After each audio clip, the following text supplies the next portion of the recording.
Welcome to the Slop Temple. We pray this video helps. In this video, I will explain how to start your Tesla Model X. Unlike conventional cars, the Model X simplifies the starting process significantly. There is no ignition button to press or key to turn. Instead, your vehicle automatically powers on when it detects an authenticated key, whether it's your phone or the key fob, inside the cabin. Just get in, and it's almost ready to go. The most common way to access and start your Model X is with your phone key.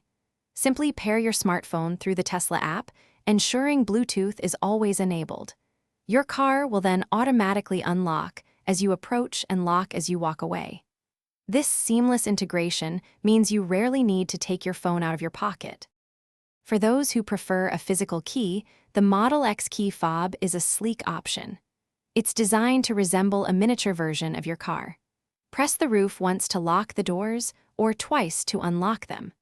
A double click on the rear of the fob will conveniently open or close the power liftgate, offering easy access to the cargo area.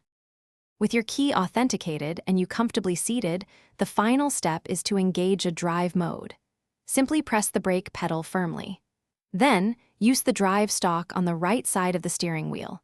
Push it down once for drive or push it up once for reverse. You are now ready to experience the smooth, powerful ride of your Tesla Model X. Thanks for watching. Consider subscribing if we helped you.